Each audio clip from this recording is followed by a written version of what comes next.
ጆን ዳንኤል ላይ ዘመቱበት። ጆን ዳንኤል ማለት እግዚአብሔር ይወልህ እባብን የልቡን አይቶ እግሩን ነሳው። አንተ አስመሳይ አክሱም ሰው ታረደ አግዳ አክሱም ድምጽ መጣ ቆይ ትግራይ ትመጣለህ። በነገራችን ላይ ስለዚህ ልጅ አንድም ቀን ቪዲዮ ሰርቼ አላቅም። ነገር ግን የሰብአዊነት ጥግ ማለት ይህ ነው። ሰላም ያገሬ ልጆች እንደምን አላችሁ? ይህ ቪዲዮ እንግዲህ ስለ አርሲና ስለ አክሱም በማስመልከት ይሆናል። ሰላም አለይኩም ወራህመቱላሂ ወበረካቱ። ወደ ተከበራችሁ ተመልካቾቼ እንኳን ደህና ቆያችሁ። እንደተለመደው ወሳኝ አዝናኝ አስተማሪ ቪዲዮ ይዤላችሁ መጥቻለሁ። እስከ ቪዲዮ ፍጻሜ ድረስ አብራችሁን ቆዩ። እንደተለመደው ቪዲዮ ላይክ በማድረግ ጀምሩት። ለዚህ ቤት አዲስ ከሆናችሁ ሰብስክራይብ በማድረግ የቤተሰብ አባል ይሁኑ። ጆን ዳንኤል ለፍትህ ለአክሱም ሙስሊሞችና ለአርሲ ወገኖቻችን ፍትህ እንደጠየቀ ይታወቃል። ይህን በማድረጉ ግን አካውንቱ ዋርኒንግ እያሰጡትና እሱንም የማስፈራራት ሁኔታ ላይ እየገቡ ይገኛሉ። ቤተሰቦቼ ፍትህ ለእህትና ለወንድሞቼ መጠየቁ ምኑ ጋር ነው ችግሩ? ፍትህ ለአክሱም እህት ወንድሞቼና ፍትህ ለአርሲ እህት ወንድሞቼ ብዬ የሰራሁትን ቪዲዮ ሪፖርት አድርገው አስጠፍተውብኛል። እንዲሁም ደግሞ አካውንቴን እንደምታዩት እንግዲህ ዋርኒንግ ላይ አድርገውታል። ይሄ ሲዘጋ ሶስተኛ አካውንት ነው። ምንድነው ጥፋቱ? ፍትህ መጠየቅ ለእህት ለወንድሞቼ። አሁንም ቢሆን ፍትህ አክሱም ላሉ ሙስሊም እህት ወንድሞቼ፣ እንዲሁም ደግሞ ፍትህ አርሲ ላይ ለተገደሉ ኦርቶዶክስ እህት ወንድሞቼ። ቤተሰቦች ሁላችሁም የገባችሁ ይሄን አካውንት ኮፒ ሊንክ አድርጉልኝ። የኔ ቤተሰቦች፣ እኔን የምትወዱኝ ሰዎች፣ ከኔ ጋር ሁሌ ያላችሁ ሰዎች ይሄን ቪዲዮ 10 ጊዜ ኮፒ ሊንክ አካውንቴን ገብታችሁ ኮፒ ሊንክ አድርጉት። እወዳችኋለሁ ቤተሰቦቼ፣ አመሰግናለሁ። መቼም አንቆምም፣ እንቀጥላለን። አንተ አስመሳይ አክሱም ሰው ታረደ አግዳ አክሱም ድምጽ መጣ ቆይ ትግራይ ትመጣለህ። እመጣለሁ። ምን አባሽ ልትሆኚ? እከካም ሀገሬ ነው። ዘና ብዬ እመጣለሁ። ሰው ታረደ አላልኩኝም። አክሱም ሰው ታረደ አላልኩኝም። ሀዛን ስለተከለከለ እዛ ለተከለከሉት ፍትህ ነው ያልኩትኝ። ሰው በጠፋበት ጊዜ አንድ ሰው ተገኘ ብንል እሱንም እያዋከቡ እያስጨነቁት ይገኛሉ። በጣም ይገርማል። ጆን ዳንኤል በየትኛውም ጊዜ ላይ ማለት ነው ኢንተርናሽናል ነኝ የህዝብ ልጅ ነኝ አላለም። ነገር ግን በተደጋጋሚ ጊዜ በተለያዩ ተግባሮቹ ማለት ነው የህዝብ ልጅ መሆኑን አስመስክሯል። ነገር ግን ይህንን በማድረጉ በሰሞኑን በአርሲ አካባቢ በተፈጠረው ነገር ለክርስቲያኖች ድምጽ ሲሆን በዛውም ለአክሱም ሙስሊሞች ፍትህ ብሎ ጠይቆ ነበረ። ይሄው እያዋከቡት ይገኛሉ። በተቃራኒ ደግሞ ሙስሊሞች የአዶናይ ተከታዮች ማለት ነው የአንፎሎ ዘመቻ ከፍተውበታል። ምክንያቱም የህዝብ ልጅ ነኝ፣ ኢንተርናሽናል ነኝ፣ የእናንተው ድምጽ ነኝ ሲል ነበረ በተደጋጋሚ ጊዜ። ነገር ግን አሁን ያ ክፉ ጊዜ ሲመጣ ማንነቱን አሳየ። በዚህም አማካኝነት በርካታ ከ100,000 በላይ ሙስሊሞች ፎሎ አንስተውበታል። ሌሎችም ዘመቻውን እየተቀላቀሉ ይገኛሉ ማለት ነው። ነገር ግን ማለት ነው ኢንተርናሽናል ነኝ ያለው እሱ ነበረ። ኢንተርናሽናል ሆኖ የተገኘው ግን ጆን ዳንኤል ነው። በዚህ አማካኝነት በሰሞኑ የሙስሊሞች እርምጃ ማለት ነው በርካታ ሰዎች ሀሳባቸውን እየሰጡ ይገኛሉ። አዶናይ ለሙስሊሞች ያደረገውን ነገር ሙስሊሞች ውለታውን ረስተዋል እያሉ ይገኛሉ። እሱም በምክንያት ነው በአቡል ሀይር ላይ ባረገው ነገርና ወንድም ካሊድ ፋውንዴሽን ላይ በሰራው ስራ ማለት ነው። ነገር ግን ሊረዱት የሚገባው ነገር ምንድነው? ልክ እንደ መቅዶኒያ ሁሉ ልክ እንደሌላ በጎ አድራጎት ድርጅቶች ሁሉ በአቡል ሀይርም ሆነ ወንድም ካሊድ ፋውንዴሽን ሁሉም እምነት ሁሉም ብሔር የሚረዳበት እንጂ የሙስሊም ተቋሞች አይደሉምና ያለ ሙስሊም ብሎ ያደረገው ሳይሆን ለሰዎች ብሎ ያደረገው ነገር ነው። በዛም በጊዜው ተመስግኗል። አሁን ግን ስህተት ሲሰራ ሁሉም ሰው ስህተቱን እየነገረው ይገኛል። ሲሳሳት አታርሙት፣ ጥሩ ሲሰራ ብቻ አሞካሹት ማለት ደግሞ በሶሻል ሚዲያ ላይ የማይቻል የማይሆን ነገር ነው። ሙስሊሞች በዚህ አስቸጋሪ ጊዜ ሰው ሆኖ የተገኘው ደግሞ ጆን ዳንኤልን ይኸው እያዋከቡት ይገኛሉ። ሪፖርት እያደረጉበት እየዛቱበት ይገኛሉ። ሙስሊሞች ደግሞ አጋርነታችሁን ልታሳዩት ይገባል። ግቡና በደንብ ኮፒ ሊንክ አድርጉለት። በርካታ ሰዎች ለአክሱም ድምጽ ሆኖ ነበር። ነገር ግን ሌሎች ዘመቻ ሲከፍቱባቸው ቪዲዮዎቻቸውን አጥፍተው አላየንም አልሰማንም ብለው ዝም ብለዋል። የህዝብ ልጅ ነኝ ሲሉ የነበሩ በርካታ ዘጋቢዎች ማለት ነው። ጆን ዳንኤል ለዚህ ተግባርህ እውነትን ስለተጋፈጥ በደንብ እናመሰግናለን ማለት ነው። በደንብ ይህንን ነገር እኛ ደግሞ ልንቃወምና ከሱ ጎን ልንቆም ይገባል። ምክንያቱም ለኛ ብሎ አይደለም እሱ ሰብአዊነት ስለተሰማው ነው ያደረገው። ቢሆንም ግን እኛ ሙስሊሞች ከጎኑ ልንቆምና ለሱ እገዛ የምናደርግበት ጊዜ ላይ ነን። አዶናይ ላይ እንግዲህ ሙስሊሞች እንደዘመቱበትና እንደተነሱበት ይታወቃል። ይህን በማስመልከት ምላሽ ሰጥቷል። ስለ አክሱም ጉዳይ ቪዲዮ ያልሰራበትን ምክንያት ሰጥቷል። ምክንያቱ አሳማኝ ባይሆንም እስኪ አይተን ምን መጣ ይሆናል። ሰላም ያገሬ ልጆች እንደምን አላችሁ? ይህ ቪዲዮ እንግዲህ ስለ አርሲና ስለ አክሱም በማስመልከት ይሆናል ማብራሪያ መስጠት እፈልጋለሁ። በጣም ብዙ ሰዎች በአዶናይ ተናደዋል። በጣም ብዙ ሰዎች በአዶናይ ተከፍተዋል። አስመሳይ ነህ የሚሉ ሰዎች አሉ። ዋሽተህናል የሚሉ ሰዎች አሉ። ለምን አዳላ፣ ዘረኛ፣ ፖለቲከኛ ብዙ ስሞች እየተሰጠኝ ይገኛል። አንፎሎ ቻሌንጅም ተጀምሮ ይገኛል ማለት ነው።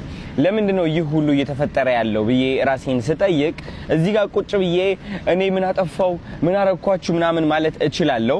ግን ደግሞ እኔ የምወደው ነገር ስለራሴ ሁሌም ከሌላ ሰው ጫማ ሆኜ ራሴን መመልከት እፈልጋለሁ። ለምን ያ ሰው እንደዛ እንደተሰማው ሰዎችን መውቀስ ብቻ ሳይሆን አይ ቲንክ መረዳት ትልቅነት ነው ብዬ ስለማስብ ማለት ነው። እና ለምንድነው እነዚህ ሰዎች በአዶናይ እንደዚህ የተናደዱት ብዬ ቁጭ ብዬ ሳስበው ከነሱ ጫማ ሆኜ እነዚህ ሰዎች ከኔ በጣም ብዙ ነገሮች ይጠብቃሉ።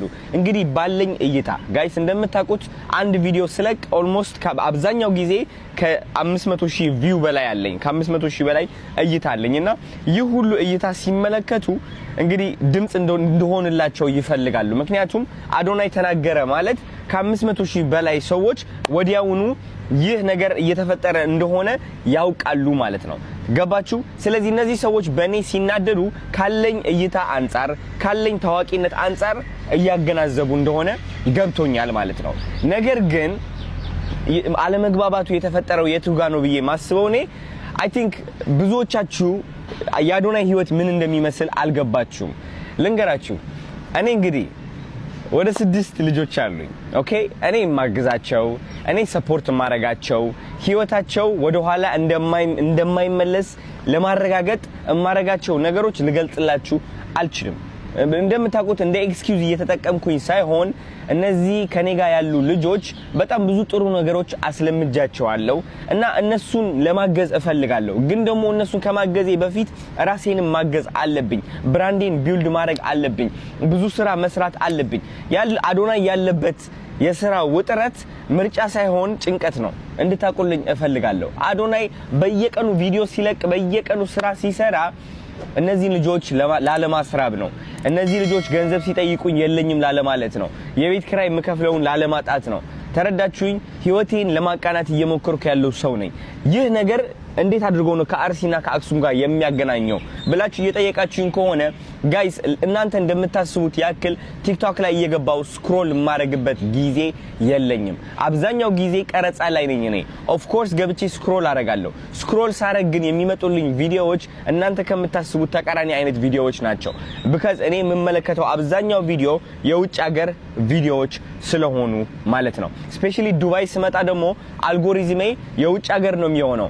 አብዛኛው ቪዲዮዎቼ ባሳያችሁ ማስታወቂያዎች ናቸው። የአረብ ማስታወቂያዎች ነው የምላችሁ። እውነቴን ነው የምላችሁ። እና ስለ አርሲ የሰማሁትም ቲክቶክ ላይቭ ገብቼ ላይቭ ላይ ገብተው አርሲ ያሉኝ ብዙ ሰዎች ምንድነው እየተፈጠረ ያለው ሰምቼ ነበር። አርሲ ሲባል ግን እንዳሰብኩት ያክል ይሄን ያክል በቃ ይሆናል አለ ከባድ አልመሰለኝም ነበር እኔ ማለት ነው። ከዛ ገብቼ ዜናዎችን ሳነብ ስሰማ ምን ላይ ደረስኩኝ? ኦኬ የነገር መሰማት ስላለበት ቪዲዮ መስራት አለብኝ የሚል ሐሳብ መጣ። ቪዲዮም ሰራው። ተረዳችሁኝ አይደለ? ከዛ በኋላ ግን የተፈጠረው ነገር ምንድነው? አዶናይ ለምንድነው አንተ ስለ አርሲ ሰርተ ስለ አክሱም የማትሰራው? አክሱም ላይ ስለተፈጠረው ነገር ለምንድነው ድምጽ የማትሆንም ብለው በጣም ብዙ ሰዎች ተቆጡ። በጣም ብዙ ሰዎች ስሜታቸውን ገለጹ። በጣም ብዙ ሰዎች ሰድበውኛል። ፎቶዎቼ እየተገለበጡ ኮሜንት ላይ እየገቡ በጣም ብዙ ኮንተንት ክሬተሮችም የአዶናይ ስም እያጠፉ አዶናይ እንዴት አስመሳይ እንደሆነ አዶናይ እንዴት እንደዋሸን እያሉ ሰው ለጥላቻ ለአንፎሎ ያበረታቱ ነበር። and I think ስተቱ እዚህ ጋር ነው ያለው ማለት እናንተንም ለመውቀስ ብዬ ሳይሆን እኔን አትሊስት እንኳን ስለሆነ ነገር ማሳወቅ ከፈለጋችሁ ትክክለኛ በሆነ ስነ ስርዓት ባለው መንገድ ቢሆን ደስ ይለኝ ነበር። you know like ታቁታላችሁ እኔ ሃይማኖት ውስጥ እንደማልገባ ታቁታላችሁ፣ ፖለቲካ ውስጥ እንደማልገባ እንደማልፈልግም አልፈልገውም። ያ ህይወት ጊዜም የለኝም። ልጆቼ በምን አድርጌ ነው የምመግበው እኔ ራሴ እዛ መሃል ላይ ካስገባውኝ? ተረዳችሁ? የለኝም ጊዜ የሆነ አብልጬ የሆነ ነገር አሳንሼ የማየትም ጊዜም የለኝም። እኔ ራሴ ዓለም ላይ ነኝ ያለሁት እና ብዙ ሰዎች ያልተረዱኝ ብዬ ማስበው የምቀልባቸው ልጆች አሉ። 26 ዓመቴ ነው you know 26 ዓመቴ ነው እና በጣም በተቻለኝ አቅም እየሞከርኩ ነው ያለሁት። ተረዳችሁኝ? 6 ሚሊዮን ፎሎወር ብዬ ሳከብር ስታዩኝ ኦፍ ኮርስ የስራዬ ውጤት ነው። ግን ይህ ደረጃ ላይ የደረስኩት እኔ መርጬ እየመረጥኩኝ አይደለም፣ ግዴታ ስላለብኝ ነው። የመስራት ግዴታ አለብኝ። ቃል የገባሁላቸው ልጆች ስላሉ ማለት ነው። እናንተ ብዙዎቻችሁ ስለ አክሱም እንዲሰማላችሁ የጠየቃችሁበት መንገድ ትክክለኛ መንገድ አይደለም። እኔን በማውደቅ አይደለም ድምጻችሁን የምታሰሙት። እናንተ አዶናይ እንደ ወንድማችሁ ብታማክሩት ኖሮ እሱም እንደ ወንድማችሁ ሆኖ መደረግ ያለበትን ነገር አይቶ ያደርጋል። ችግር የለውም። ለምን ትዕግስት አልኖራችሁ እኔ ጋር ሲሆን? ገባችሁ? በጣም ብዙ ኮንተንት ክሬተሮች፣ በጣም ብዙ ታዋቂ ሰዎች ድምጽ አልሆኑም። ለአብዛኛው ለአርሲና ለአክሱም ማለት ነው። ተረዳችሁ? እኔ ግን በተቻለኝ አቅም እየሞከርኩ ነው ያለሁት። ስለዚህ ለምን ሁላችንም አብረን አንድ ላይ አንወቀስም ነው? ለምንድነው አዶናይ ታርጌት የተደረገው እንደዚህ? ለምን? ወይስ ከዚህ ያለፈ ሌላ ጥላቻ አለ ነው? እሱ ከሆነ ኦኬ በግልጽ ወይ ማውራት እንችላለን። እኔም ተረድቼ ቁጭ ላለው ማለት ነው። እሱ ካልሆነ ግን ለቀጣይ ብናስተካክለው ብዬ ማስበው የሆነ ነገር ካጋጠመ ወደ አዶናይ እየመጣችሁ መሳደብ አይደለም ያለባችሁ። እኔ ለራሴ ህይወቴ ለመቀየር እየሞከርኩ ያለው ልጅ ነኝ። ተረዳችሁኝ አይደለ? እየሰራው ያለው ልጅ ነኝ እኔ። እንዴት አድርጌ ሁሉም ባንዴ ማስኬድ እችላለሁ? 10 100 ነገር ባንዴ ማስኬድ አልችልም። አሁን ይህ ነገር በመፈጠሩ ብቻ እንኳን በቃ ላይክ አንዳንድ ሉዝ ማረጋቸው ስራዎች አሉ። ማልፈልገው አይነት እንትን ውስጥ ይከተኛል። ተረዳችሁ? ስለዚህ እኔ የምፈልገው ምንድነው ድምጽ አልሆንም እያልኩኝ አይደለም፣ ግን የምንግባባበት መንገድ እንቀይረው። ወደ ወቀሳ ወደ ስድብ አንግባ። ብዙዎቻችሁ ኮሜንት ላይ ገብታችሁ የሰደባችሁ ሰዎች እንኳን ቪዲዮ ማልሰራችሁም። ስለ አርሲ ይሁን ስለ አክሱም የሰራችሁት ቪዲዮ ምንም የለም። ምንም አስተዋጽኦ አላደረጋችሁም። እኔን ከመስደብና አንፎሎ ቻሌንጅ ከማስጀመር ውጪ ማለት ነው። እኔም ልክ እንደናንተ ሰው ነኝ። አንድ አዶናይ ነኝ፣ ሌላ አዶናይ የለም። ይህ አዶናይ ደግሞ አንድ ቦታ ላይ ፎከስ አድርጎ እየሰራ ነበረ። ስም መስጠት፣ መሳደብ፣ ማወዳደቅ፣ ማንቋሸሽ ይህን ነገር ተጠቅመ የአዶናይ ጉድለቶች ናቸው የምትላቸው ነገሮች እያወጣ ፎቶዬን እየገመጠልክ እኔን ከማንቋሸሽ ልክ እንደ ወንድም መተህ ማናገር ትችል ነበረ። እኔን ነው ይህ ነው ትንሽ እኔ ውስጤ የደበረኝ ማለት ነው እንጂ አክሱም ላይ ስለተፈጠረው ነገር፣ አርሲ ላይ ስለተፈጠረው ነገር ድምጽ ለመሆን ዝግጁ ነኝ እኔ ሁሌም ዝግጁ ነኝ እኔ። ትክክል ያልሆነ ነገር ካለ ለመናገር ዝግጁ ነኝ እኔ። ግን እወቁልኝ፣ አንድ አዶናይ ነኝ፣ አንድ ሰው ነኝ እኔ። ሙስሊሞች እንግዲህ ስለተነሱበት ምላሽ ሰጥተዋል። ምላሹ አጥጋቢ ባይሆንም የሚለው ሳድገው ልጆች አሉኝ 6-7 ልጆች እድሜ ምናምን እንደዚህ ነው 26 ነው ምናምን ሊሆን ይችላል። እኛ ስለሱ ምንም የምናነሳው ጥያቄ የለብንም። ነገር ግን ይሄ ምክንያት ሊሆን አይችልም። እንደ ምክንያትም ከሆነ ዞሮ እሱ የህዝብ ልጅ ነኝ ለህዝብ ነው ማገለግለው እስካለ ድረስ ለማንኛውም ድምጽ መስጠት ካለበት ድምጽ መስጠት አለበት። ለሁሉም ሰው በእኩል መስራት አለበት። ሰብአዊነት ነው። ሙስሊም ስለሆነ አይመለከተኝም፣ ክርስቲያን ስለሆነ ይመለከተኛል ወይ ደግሞ እንደዚህናም የሚባል ነገር የለም። ሰብአዊነት የሰው ልጅ ነው። እምነት፣ ዘር፣ ሃይማኖት የተለያዩ ናቸው። ነገር ግን ሰው በሰውነቱ ነው የሚከበረው ነው። እንደዛ ስለሆነ ድምጽ ሊሆን ይገባል። ምክንያቱም ለወገኖቻችን ደግሞ መልእክት ይኖረናል። ሁላችንም ለራሳችን ሁሉም ሰው ሃይማኖቱ የግል ነው። ሁሉም ሰው ሃይማኖቱን ይወዳል፣ ለሃይማኖቱ ይቆማል። ስለዚህ እርስ በርስ ረብሻን ከማስነሳት ጥላቻን ከማንሰራፋት ፍቅርን፣ ሰላምን ይበልጣል። እነሱም ለራሳቸው ሃይማኖት ሰላምን፣ ፍቅርን ይሰብካሉ፣ እኛም እንደዚሁ እንሰብካለን። ስለዚህ ተከባብረን ተሳስበን መኖር ይገባናል። አለበለዚያ ውሸትና ሉባልታን ድራማ የሚሰሩብን በዚህ ጦርነት ምክንያት የሚሸቅሉ ሸቃሎች አሉ። በተለይ አንደኛው ዋናቸው እፎይ የሚባል ግለሰብ ነው፣ ታውቁታላችሁ። እሱንም አንዱ ለቪዲዮ ማስቀምጥላችሁ ይሆናል። እውነቱንም ውሸቱንም ጎን ለጎን አድርጌ አዳምጡትና ራሳችሁ ፍረዱ። ዝም ብላችሁ እንደ በጋ አትነዱ። ይሄን ሁሌ ነው የምለው፣ እንደ በጋ አትነዱ። ሁሌ አዳምጡ፣ ኮፒ ሊንክ አድርጉ፣ ሼር አድርጉ፣ ሰው ጋር ተደራሽ እንዲሆን አድርጉ። የእስልምና እምነት ተከታይ ነኝ። መገፋትን መበደልን ከኔ በላይ የኖረው የለም። አይቼዋለሁ። ያንንም ስላየው ነው በኩልነት ለሁሉም ድምጽ ለመሆን እየሞከርኩ ያለሁት። አባቶቼን ግን አይደለም ጣታችሁን መቀሰር ይቅርና በአይናችሁ በሙሉ አይናችሁ እንድታዩ አንፈቅድላችሁም። አንድነታችን ማዕበል መሆኑን ያውቁታል። በጋራ ጩኸን እንድናስቆመው የማይፈልጉት ድርጊት አለ። እንዲሸፈን የሚፈልጉት በደልና ግፍ አለ። እናንተም ደግሞ ያንን እያራመዳችሁ ነው። አንድ ላይ ሆነን በጋራ በቃ ብለን አብጠጥረን እንደማውጣት ሙስሊሙ ክርስቲያኑ ላይ ክርስቲያኑ ሙስሊሙ ላይ ጣት እየቀሰረ ከዛም አልፎ ተርፎ ማንም ሰው እናንተ አባቶቻችሁ እንዲነኩ እንደማትፈልጉ ሁሉ እኛ መንካት አይደለም ጣት መቀሰር አይደለም በሙሉ አይናችሁ አባቶቻችን እንድታዩ አንፈቅድም። በዚህ መሃል ምን ይፈጠራል? ሁሉም የየራሱን ይጠብቅ፣ ሁሉም የየራሱን ያልቀስ ይባላል። እነዛ ያ ማለት ደግሞ ምንድነው የሚፈልጉት አጀንዳ ወይ የሚፈልጉት ፕሮፓጋንዳ አሳኩት ማለት ነው። መለያየት ማለት ነው። አንድ እጅ ብቻውን ያጨበጭባል እንዴ? አያጨበጭብም። ማንም ለእምነቱ እንደማያንስ እናውቃለን። ግን በጩኸት ሳይሆን አሁን ላይ በጋራ አንድ ላይ በድርጊት ለውጥ እናምጣ እያለን ነው። አንድነታችን ደግሞ ማዕበል መሆኑን ጠንቅቀው ያውቁታል። ያንን ነገር ደግሞ መሸርሸር ነው ያለባቸው። ሌላ አጀንዳ ሰጥተው ሸርሽረው እዛ ጋ ያለውን ደም ውሃ ማድረግ ነው ያለባቸው። ያንንም ነው እያካሄዱ ያሉት። እናንተም ያንን ነው አሜን ብላችሁ ተቀብላችሁ እያራገባችሁ ያላችሁት። በሙስሊሙ ከንቲባ ዞራን ኳሜ ማምዳኒ የምትመራው ኒውዮርክ ከተማ ባለፉት 5 ወራት በታሪኳ አይታ የማታውቀው አይነት ሰላምና መረጋጋት እንዳጋጠማት እየተነገረ ነው ያለው። ዞራን ኳሜ ማምዳኒን የምትመርጡ ከሆነ ይህንን ሙስሊም የምትመርጡ ከሆነ ኒውዮርክ አበቃላት፣ ሴፍቲ ምናምን ሰላም የሚባል ነገር የለም፣ የአሸባሪዎች መናኸሪያ ትሆናለች እየተባለ ፕሮፓጋንዳ ሲነዛበት የነበረው ዞራን ኳሜ ማምዳኒ እንግዲህ ባለፉት 5 ወራት ኒውዮርክ በታሪኳ አይታ የማታውቀው አይነት የወንጀል መቀነስና የሰላምና መረጋጋት እየታየባት እንደሆነ ሪፖርቶች ወጥተዋል። ከጀርባ እንደምታዩት እንግዲህ ሜጀር ክራይም ይሄ ሜጀር የሚባሉ ትልልቅ ክራይሞች ወር ወንጀሎች 10.6% ቀንሰዋል። በርግለሪ ይሄ ቤት ሰብሮ መዝረፍና መስበር የሚባለው አት ሬከርድ ሎ በሬከርድ ታይቶ በማይታወቅ መልኩ ዝቅ ብሏል።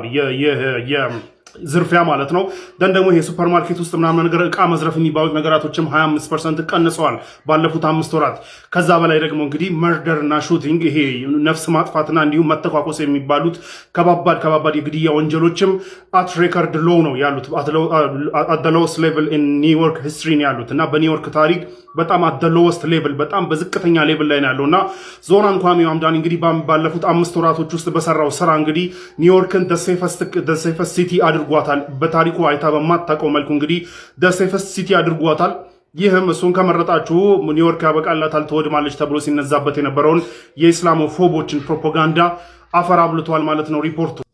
ሙስሊም ሁለተኛ ዜጋ የሆነባት ኢትዮጵያ የለችም፣ አትኖርም። ኢትዮጵያ የሙስሊምም የክርስቲያንም ሀገር ናት። ከዚህ ቀደም የሆነ ተረት ተተርቶ ሊሆን ይችላል። አሁን ግን የሁሉም ሀገር ናት። ካሁን በኋላ ሙስሊም እኛ ሁለተኛ ዜጋ ነን፣ እኛ እየተገፋ ነው ማለት የለበትም። ትክክል አይደለም። ከሀገርህ ማን ነው የሚገፋ? ይሄ ንግግር እየተደገመ ሲሄድ እውነት ነው እየሆነ የሚሄደው። ትክክል አይደለም። ሀገራችሁ ነው፣ የሚገባችሁ መጠየቅ መብታችሁ ነው። ከሌሎች ወንድሞቻችሁ ጋር በሰላም መኖር መብታችሁ ነው። አሁንም እንደ ድሮ ግን እኛ ሁለተኛ ነን፣ እኛ የተገፋንን ለማን ነው እየነገራችሁ ያላችሁት? ይሄ ንግግር እኮ ነው የቆየ እውነት እየሆነ የሚሄደው። እንደዛ ጥሩ አይደለም። በተለይ ወጣቶቹ እኔ ኢትዮጵያዊ ስለሆንኩ እኔ ሙስሊም ስለሆንኩ ይሄ ጉዳይ በህግ ይገባኛል ብሎ መጠየቅ ይቻላል፣ ችግር የለውም። ሌላው ቋንቋ ግን ናሬሽን ስለሆነ እያበላሸን ያለው በተለይ ወጣቶች ኮንሽስ ብትሆኑ ጥሩ ነው። ከእንግዲህ በኋላ ሁለተኛ ዜጋ የሆነበት ሙስሊም ሁለተኛ ዜጋ የሆነባት ኢትዮጵያ የለችም፣ አትኖርም። ኢትዮጵያ በኢትዮጵያ የተወለዱና ያደጉ በልዩ ልዩ ምክንያት የኢትዮጵያ ፓስፖርት ያገኙ የትኛውም እምነት የሚከተሉ ሰዎች ሀገር ናት። በእኩል ታገለግላለች፣ በእኩል ካገለገለች ትኖራለች። ካላገለገለች ኢትዮጵያ የሚለውን ስም ማስቀጠል አትችልም። ምክንያቱም እንዳላችሁት ግማሽ አካሏን ጥላ ኢትዮጵያ ልትሆን አትችልም። ናሬሽን ላይ የሚነገሩ ነገሮች አሉ። እኛ እሱን ተቀብለን መልሰን ባናስተጋባ ጥሩ ነው። አንገታቸውን ቅሉ ነው ያለው አላህ Subhanahu Wa Ta'ala። ምንም መራራት የለም፣ ግደሏቸው። የቀደመ ነው የሚኖረው። ክርስቲያኖችን ወይንም ደግሞ ሙስሊም ያልሆኑትን ካፊር የሚሉትን እንዴት መግደል እንዴት ማረድ እንዳለባቸው ሲናገሩ በጦር ሜዳ ላይ የተገናኛችሁ ጊዜ ፈደርብ አርቃብ አንገታቸውን ቅሉ ነው ያለው አላህ Subhanahu Wa Ta'ala። ምንም መራራት የለም፣ ግደሏቸው። ጦር ሜዳ